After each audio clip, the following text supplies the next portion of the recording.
Last time on Fixing Up, in association with Amazon, we gave our brand new T4 Dayvan a really good look over. We went underneath it to check for corrosion. We checked all the bodywork, we went inside, looked at the interior, what there is of it, and of course we had a look at the mechanicals. And that's where we're going to be starting today.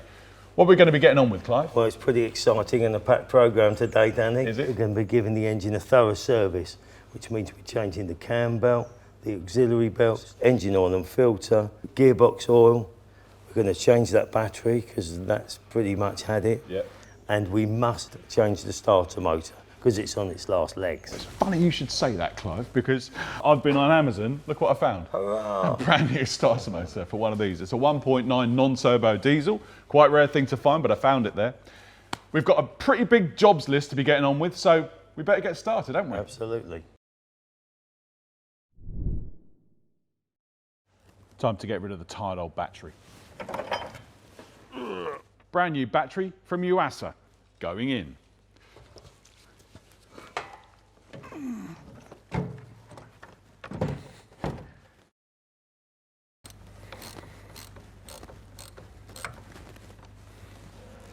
Job done. So I've just fitted the new Yuasa battery. It came with these two plastic caps that go over the terminals on either end of the battery. The old battery is still fully charged, so I always put the new battery's covers onto the old battery to lessen the likelihood of it being shorted out.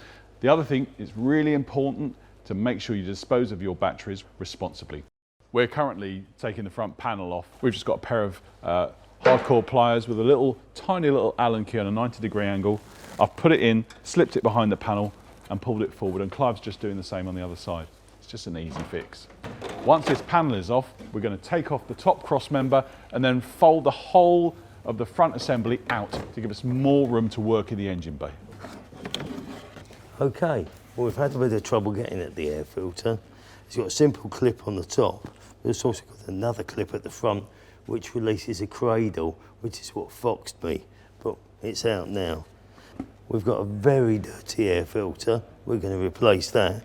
And also, inside, we've got a lot of leaves and other road detritus, and we're going to throw that in the bin. Pop it in there like so, and then wiggle it back into the car. So while Clive's doing that, I'm going shopping at Amazon. I've got to get a stereo ordered up because we realised we haven't got one of those. I'm also going to get a separate speaker on a Bluetooth so you can take a speaker outside and have that playing when you're having a picnic. Lots and lots of things to book. It's all here on the Amazon app. It's great. Right, so we've done all the easy stuff up top. We've got a new battery in, new air filter. We've got this front panel forward on its hinges. Now it's the tough stuff. We've got to change the cam belt and the auxiliary belts and the cam belt tensioner. The water pump's okay. It's a 3-hour job. It's quite hard work. It's a technical job. So while Clive is doing it, I'm going to go outside and help Matt Tompkins with the flat pack furniture that's going to go inside the van that we bought on Amazon. So is that all right, Clive? Lovely. All right. Thanks very much, Danny. I'll see you later, mate. Bye.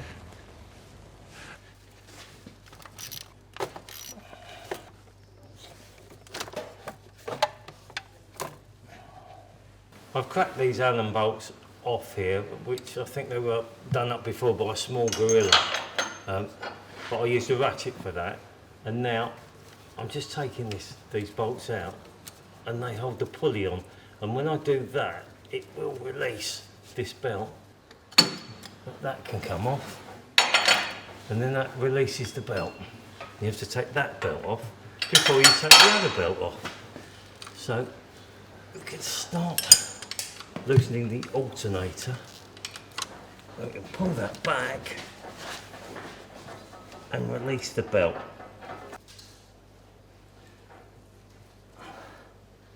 That's it.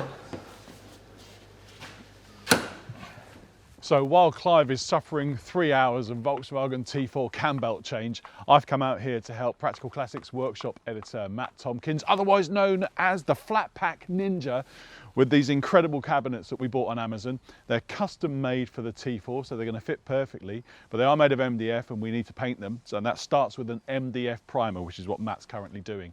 We've also bought some really nice eggshell blue paint that's going to match the van perfectly, but first I'm going to help Matt prime the cabinets.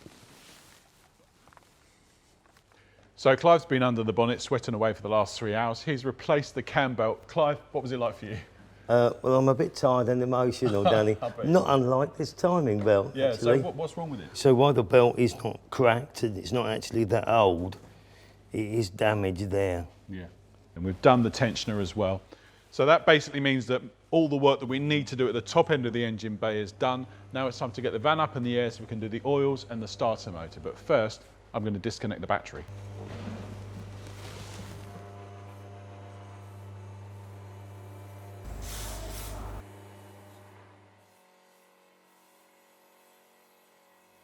And there's the oil. It's black. Doesn't smell too great. As you can see, I've just taken the sump plug out and I'm draining the oil at the moment. One thing that I always do is I always take the receptacle with the oil in it, the old oil, put it to one side, and then when I've filled the engine up again with the new oil, what I do is I use the new oil can to decant the old oil into, and then I take it to a household recycling place. It's moving, it's moving, it's moving. Teamwork makes the dream work. There we go. And one more, one more, one more. Ah, you done it. Okay. I mean, it's nearly, it's at the end, there it is. Yeah. Lovely. So we've got the correct grade 5W30 here from Liquid Moly, but Clive's going to do something before we pour it in. What are you going to do, Clive? Well, using this precision device, I'm just going to apply some oil around the sealing ring of the filter, like so that when I do it up on the car, it doesn't snag on that seal and damage it.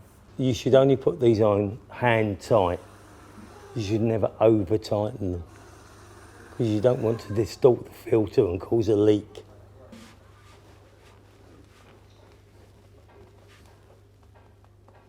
That's it. So we're about to change the oil in the gearbox now. The gearbox has got a filler and a drain. Really important tip. Always make sure you can open the filler before you drain the oil out, because if you drain the oil out and you can't open the filler, you are really going to be in trouble. Okay. Hey, beautiful. So we've just dropped the oil out of the gearbox. We're going to refill it with EP90. One of the things that you'll notice when you take the drain plug out, they're usually magnetic, which means they'll collect any metal shards that fall out the cogs. And this one, it came out really, really clean. I've cleaned it up now, but there was no metal detritus in there at all, which says to me that the gearbox is in pretty good condition. You might wonder why I'm actually using a high quality oil on an older and more worn engine. Well, I always think you should use a more high quality oil in a situation like that, and that's why Liquid Moly is perfect for this van. Right, and as with every restoration that I've ever done, we've hit a snag. We've got the Allen bolts, there's 3 of them that hold in the starter motor, and one of them is seized, and we've rounded off the Allen fitting inside the bolt itself. Of course, it's the most inaccessible one right at the back. But in order to make sure that we can get it out, Clive has fashioned an extraordinary tool, which he's about to tell you about. It's basically an old Allen key that we've cut straight and cleaned up, and we're going to try and weld that in the head of the Allen bolt and then undo it from the other end. Fingers crossed. Can't, mate. Most important when you're doing any kind of welding is safety, and that's in particular concerning the eyes. You risk doing permanent damage to your eyes if you don't wear a mask when you're welding.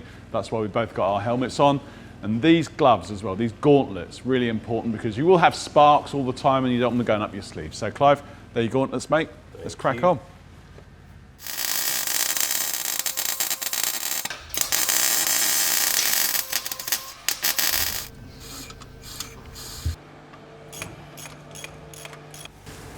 Well, that looks a bit chewed up. Yeah, it's not nice.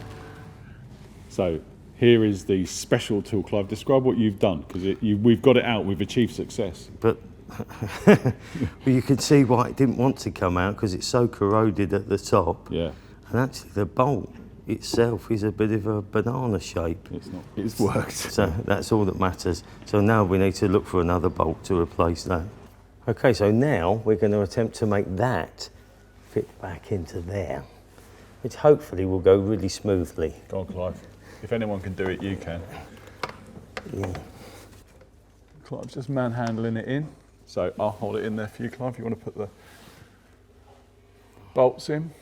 So that was the mechanicals. It wasn't too hard, was it, Clive? Says the man that didn't have to do the cam bell. I made his tea. Next time on Fixing Up in association with Amazon, we'll be looking at the bodywork, and that means paint and making sure that the underside shines just like new. So important if we want to achieve a good price at sale time. Remember, if there's anything that we've featured and you want, get yourself an Amazon. That's parts or tools. You'll find them all there. So see you next time.